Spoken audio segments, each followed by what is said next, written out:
What's going on? It's Pete here with So You're 20 Something. It is Wednesday, February 7th. Towards the end of the business day, I am back at my hotel in beautiful sunny West Palm Beach, Florida. It's 80 degrees out. Life is good. Excited to be here today. This is my second real go-round talking about how to be successful in your 20s. I've been thinking a lot about it. Spend a lot of time in the car. I do outside sales. So I get to listen to a lot of other podcasts and do a lot of thinking. And like I said in my last episode, something I'm really kind of trying to dig in on is what success means for you. I know what it means for me, but it's something that I feel like changes a lot and constantly changes, and that's a good thing. And you should be constantly redefining what your version of success is based on what's going on in your life, what your goals are, what you're looking to do. What made me choose the job that I'm in now, which is outside sales. I sell medical devices to dentists specifically. Cover a territory from Orlando all the way north of Tampa and east to like Merritt Island and Cocoa Beach, where people get on the cruises for vacations and stuff, all the way south to Delray. So I cover a very large territory. I'm in a different city every day, and all I do all day is meet people, interact with people, learn about people, and help them grow their business and do things better and save money. Because at the end of the day, let's face it, everyone wants to do what they're doing better, and everyone wants to save money while doing it, and that's really what I provide. My customers can really buy. We've got a good quality product, a great company, probably the best company I've ever worked for. But, I mean, to be honest, there's competitors. They could buy this stuff from anyone. This is 100% relationship-based, and I love that because relationships are really what I'm most interested in. Even going back to, like, college, high school even, I didn't go to high school to learn math or learn how to write papers. I was in high school 100% for the social experience. I loved it. I loved knowing what was going on, being the center of what was going on. And the only reason I went to high school was for the social interaction. Otherwise, there's not much that I really took away from there. That's just me. My wife, on the other hand, straight A's, top 10%, did great things for her. That's not who I am. And when I went to college, I had no idea what I wanted to do. Pissed me off more than fucking anything. All the graduation parties when I was 18 and parents saying, what do you want to do or where do you want to go? I'm like, dude, I'm 18. I just want to drink and party and try to get laid, and I did two of those things good. And they were drinking and partying. But so I went to college really not knowing what I wanted. Community college for 2 years. It was the way to get into school here for me because, let's face it, I was 18 to 20. I didn't want to learn anything. All I wanted to do was keep doing what everyone else was doing, and which is basically having fun and partying and messing around, at least the people in my social circle. And then I started on the track for psychology, which fascinates me, the way the brain works, how the brain works. More of not so much the chemical side of how the brain works, but more on the psychosocial way that the brain works, which really fascinates me. Why people do things, how people do things, the way people think, and that's what really, really kind of got me into psychology. I was going to major in that, but what actually made me not major in psychology is just being supremely lazy. I didn't want it sounds terrible. I didn't want to take Spanish, and I had to take Spanish to graduate with a major in psychology. So I switched my major to sociology, which are basically all the same classes as psychology except Spanish. Really happy that I did that because it plays such a huge role in who I am and what I do on a day-to-day basis and the approach that I take to sales and my everyday life and trying to remain objective and put myself in other people's shoes, which is really what sociology is about. It's the study of people in society based on age, race, gender, socioeconomic status, which is basically how much money you earn, you don't earn, all those different factors. And it's really, truly fascinating. And one of the main things that it teaches you is to be objective and put yourself in someone else's shoes. Something that I read in a book by Dale Carnegie, which is the book's called How to Win Friends and Influence People. It's an awesome book, but he says you can never truly understand someone until you've walked every day in their shoes. So for me to sit here and say that I understand someone or where they're coming from or what they're trying to do is bullshit. It's, if anyone says that, I mean, you can't know where someone's coming from until you're actually them. And that's some really good knowledge, I feel like, to kind of deploy in your day-to-day interactions with people. It's like you might think this person's a dick, but you really don't know what's going on behind the scenes. So that's really important in sales, to remain objective, to take yourself out of a situation. So that's another way sociology really helped me with my career. Totally accidentally, I took sociology because I was lazy. I didn't want to take Spanish. It ended up working out for me. But it was a total bitch trying to get a job and explain to recruiters or hiring managers why they should hire a sociology major. And basically, I didn't get a job. I had to BS my way into, actually not even BS my way. The last class I took in college was a class called Career Success. Best class I took at Florida State, bar none. Taught me how to write a resume, how to write a cover letter, how to search for jobs, how to talk to recruiters. It was a really good start. It didn't teach me everything, but I recommend to anyone in college, take Career Success.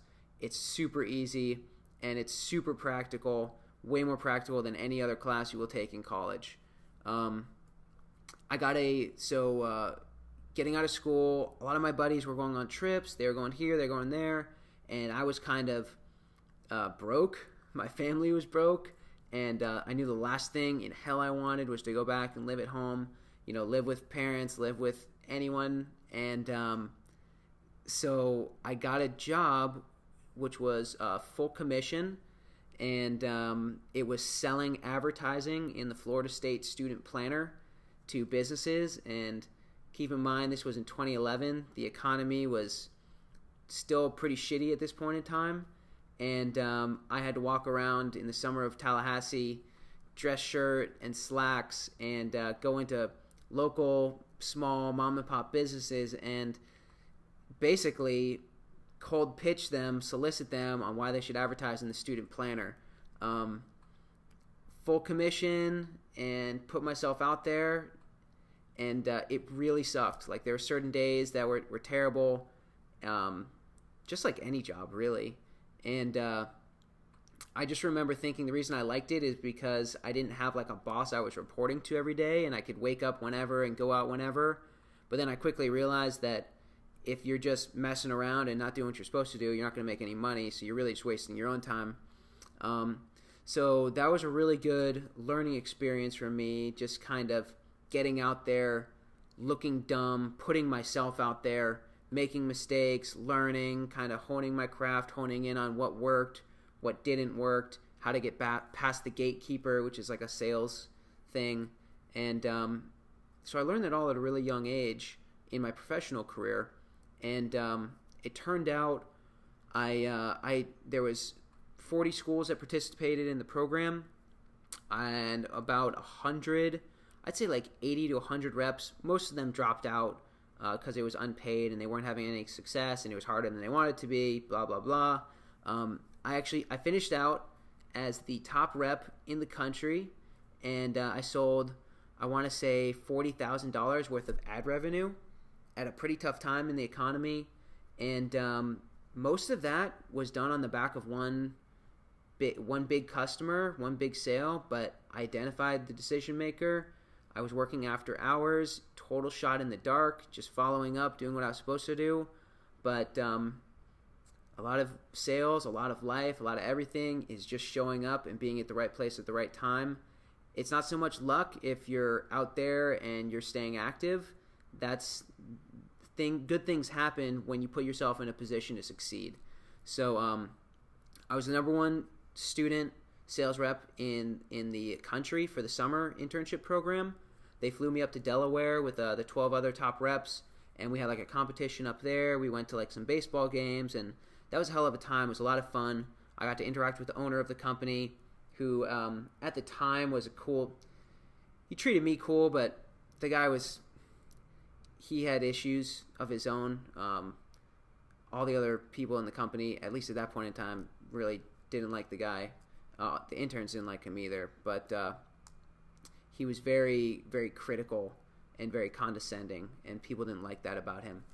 But, you learn from bad bosses too. So I learned, pretty quickly from him just not to be condescending to people you work with and make them resent you, because that's really kind of the culture he had created. I don't know if it's different now, but I hope it is for his sake.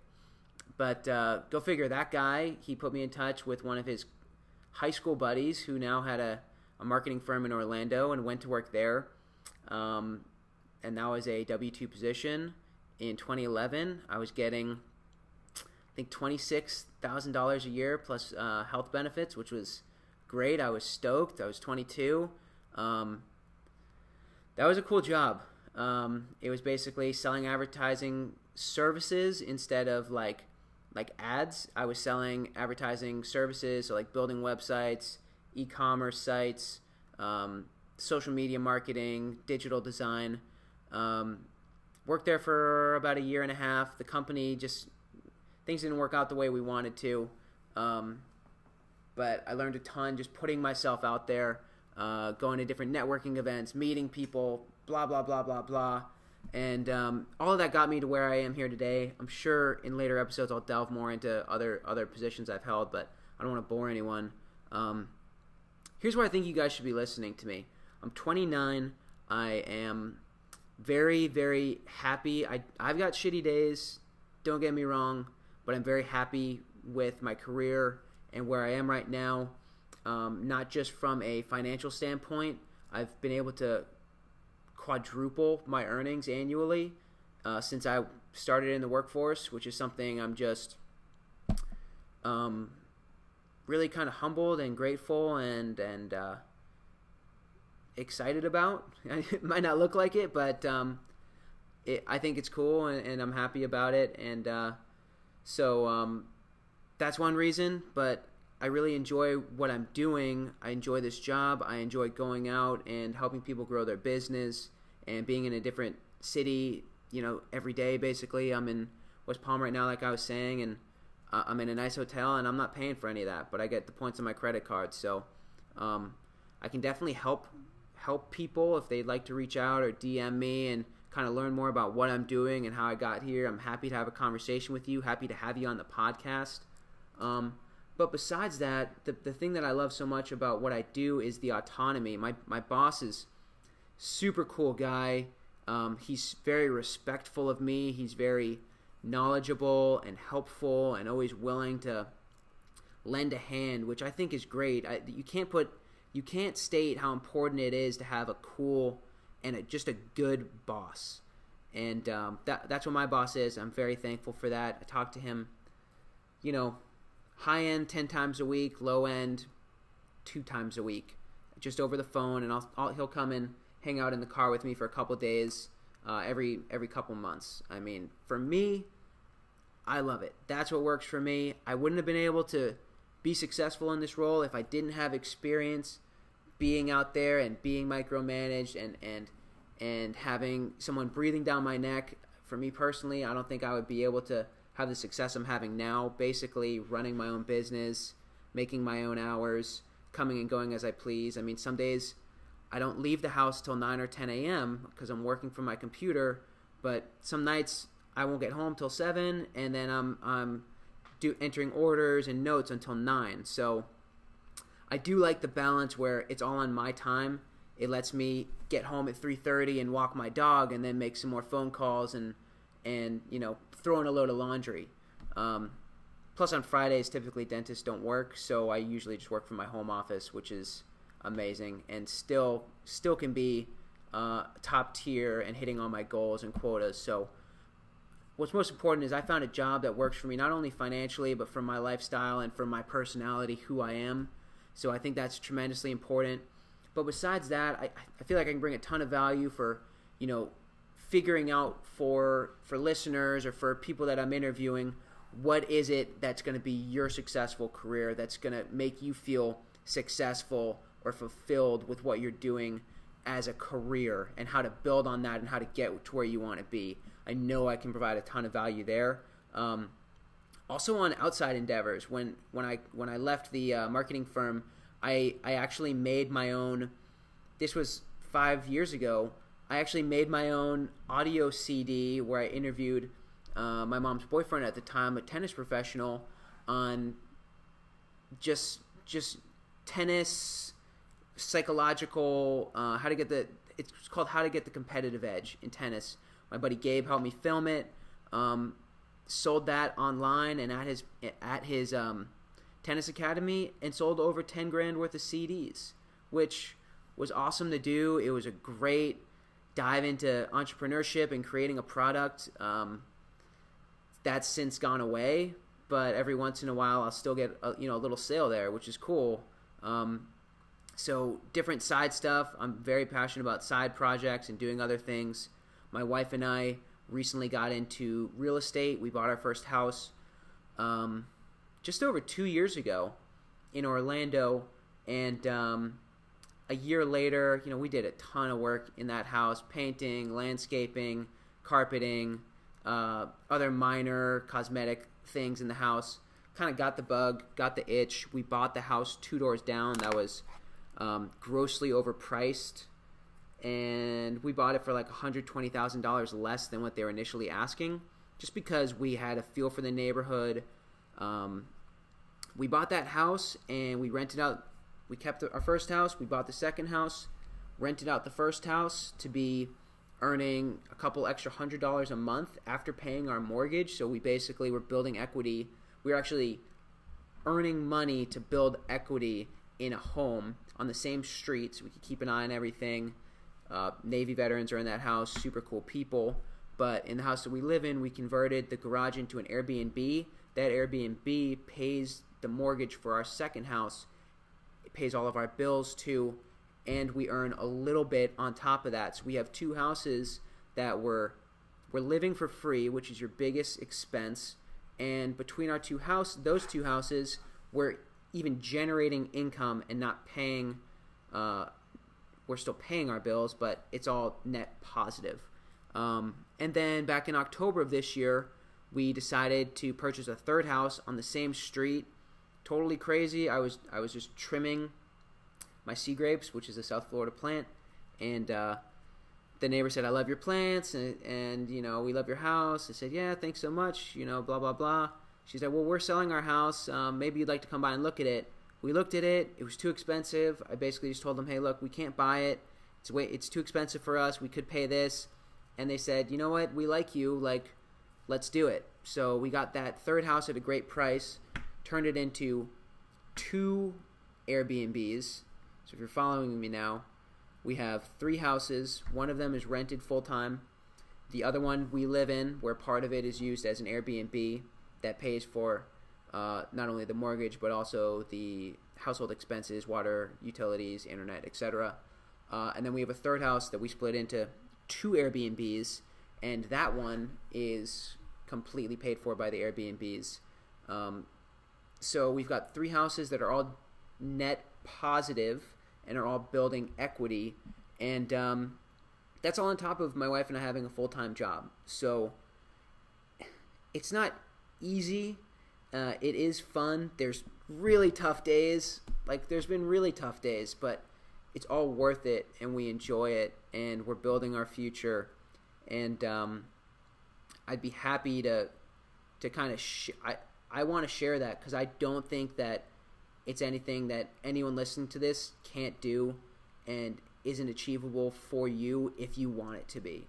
So something else that I want to talk about on the podcast and with people is just how to be healthy in your 20s, how to eat right, I'm not a fitness professional by any means, but I'm talking about it because I did lose over 30 pounds from the time that I got into the workforce to now.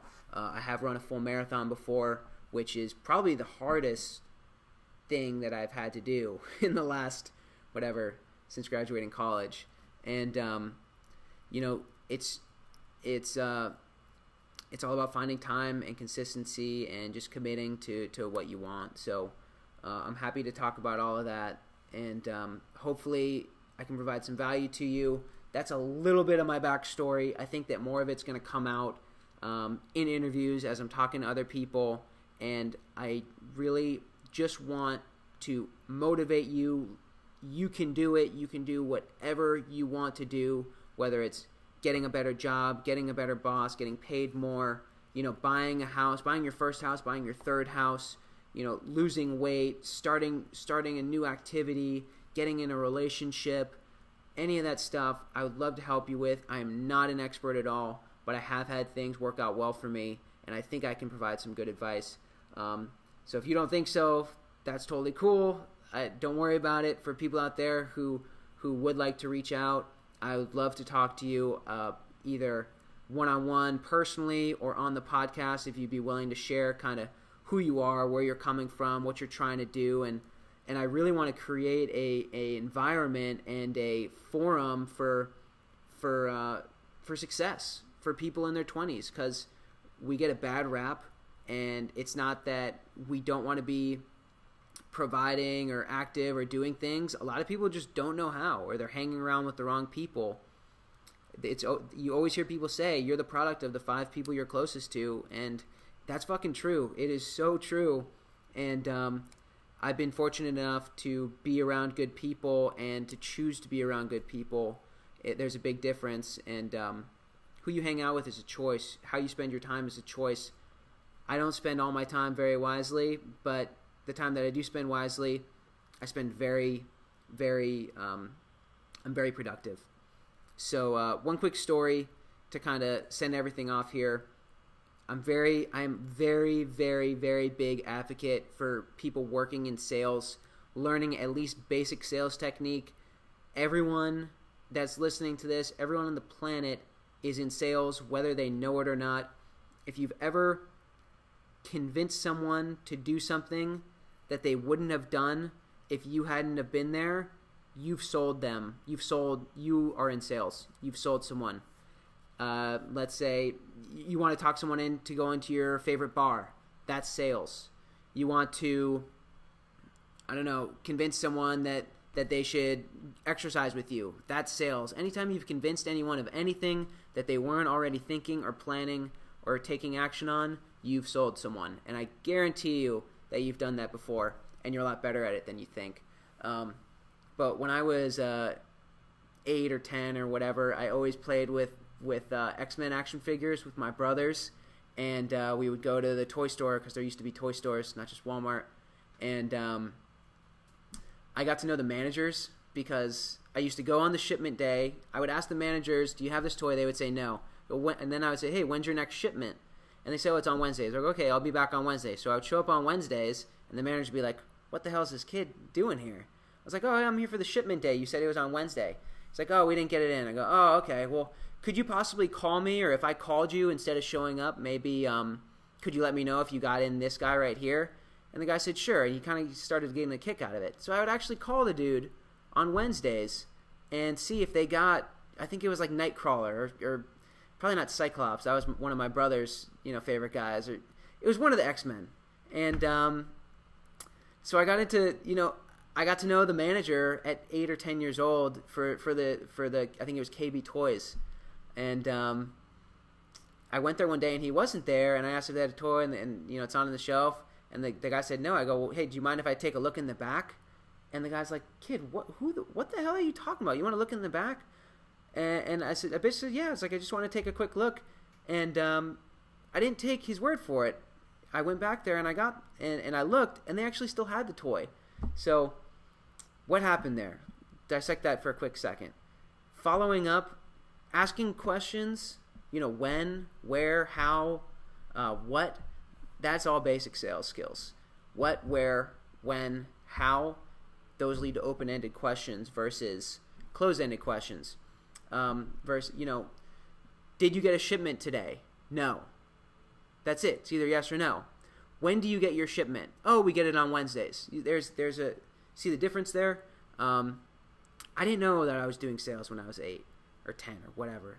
And then building the relationship.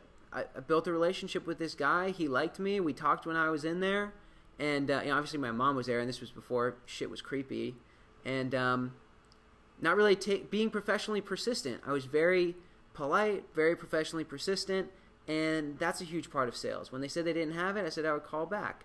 And just following up. So there was a lot that went into that. I know it's a stupid story, but it just tells a little bit about who I am and maybe why I've been successful or whatever. But if you did watch this today, thank you for bearing with me. I would love your feedback. I'd love to talk to you, whether that's one-on-one or on the podcast. Again, this is So You're 20-something. I'm Pete, and I'll catch you all later. Thanks for listening.